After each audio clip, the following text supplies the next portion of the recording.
রাতের ডিনারের জন্য এমন একটা পদ বানাবো যেটা দিয়ে রুটি ভাত সব কিছু কিন্তু একদম দারুণ লাগবে খেতে। আর তার জন্য আমার লাগবে লম্বা লম্বা করে কেটে রাখা ক্যাপসিকাম আর লম্বা লম্বা করে কেটে রাখা আলু। দুটোই কিন্তু একদম সমান সমান করে কেটেছি। ক্যাপসিকামগুলো একটু মোটা করে কেটে নিয়েছি। তো দেখো এবার কড়াই দিয়ে দিচ্ছি সর্ষের তেল। তেলটা ভালো মতন গরম হয়ে গেলে দিলাম সামান্য নুন আর সামান্য হলুদ দিয়ে আলুগুলোকে একদম সুন্দর কালার আসা পর্যন্ত একটু ভেজে নেব। এমনভাবেই ভাজতে হবে যেন আলুগুলো এইখানেই 80% মতন সেদ্ধ হয়ে যায়, কারণ এই রান্নাতে কিন্তু কোনো রকম জল দেব না। তো দেখো আলুগুলোকে উল্টে পাল্টে বেশ লাল লাল করে একটু সময় নিয়ে ভেজে নেব। দেখো ঠিক এই রকম কালার আসা পর্যন্ত কিন্তু আলুগুলোকে আমি ভেজে নিয়েছি। এইবারে ওই তেলের ওই আলুর ওপরেই দিয়ে দিলাম লম্বা লম্বা করে কেটে রাখা ক্যাপসিকাম।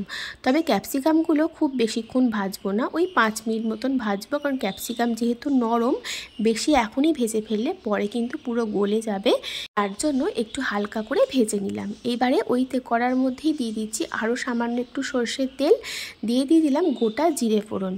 ফোড়নটা ভালো মতন ভাজা ভাজা হয়ে গেলে দিয়ে দিচ্ছি দুটো মিডিয়াম সাইজের পেঁয়াজ কুচি। পেঁয়াজটাকে বেশ লাল লাল করে ভেজে নেব।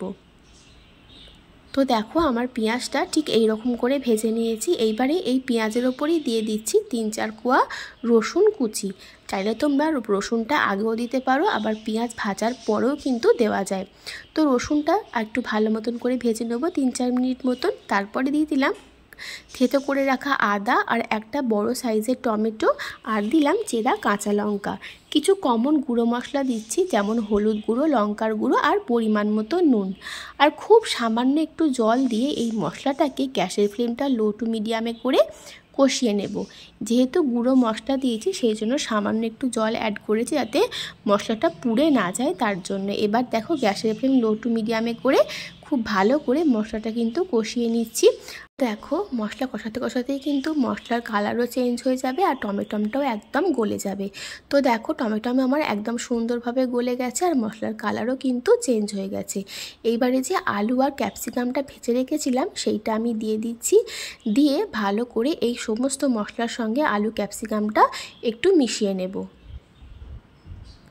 তো দেখো আলু আর ক্যাপসিকামটা খুব ভালো করে মশলার সঙ্গে মিশিয়ে একটু কষিয়ে নিয়েছি। গ্যাসের ফ্লেম কিন্তু আমি লোতেই রাখবো, জোরে করব না, যেহেতু জল দেব না। এই লোতে করেই আমি আলু ক্যাপসিকামটাকেও একদম সুন্দরভাবে সেদ্ধ করে নেব। তো দেখো খুব ভালো করে মেশানো হয়ে গেছে। এবার এটা আমি ঢাকা দিয়ে দেব। যতক্ষণ না আলুটা সেদ্ধ হচ্ছে ততক্ষণ পর্যন্ত কিন্তু ওয়েট করব। আর মাঝে মধ্যে ঢাকনাটা খুলে নাড়াচাড়া করতে হবে, যেহেতু জল নেই তলায় যাতে লেগে না যায়, তাই জন্য একটু উল্টে পাল্টে নাড়াচাড়া করে নিতে হবে। তো দেখো ভালো করে একটু আবারও নাড়াচাড়া করে দিলাম 5 মিনিট পর, দিয়ে আমি এটা আবারও ঢাকা দিয়ে দেবো। এখনও কিন্তু আলু গলে নরম হয়নি আর ক্যাপসিকামটাও সামান্য একটু সেদ্ধ হওয়া বাকি আছে, তার জন্য আমি আবারও ঢাকা দিয়ে দিলাম। আবারও 5 মিনিট পর আমি দেখে নেব সেদ্ধ হয়েছে নাকি। আলুগুলো কিন্তু সামান্য একটু সেদ্ধ হয়েছে, আরও একটু সেদ্ধ হওয়া লাগবে, সেই জন্য আমি এটা আবারও ভালো মতন করে মিশিয়ে নিয়ে ঢাকা দিয়ে দেবো। আর ক্যাপসিকাম কিন্তু একদম নরম হয়ে গেছে, দেখেই বুঝতে পারছো।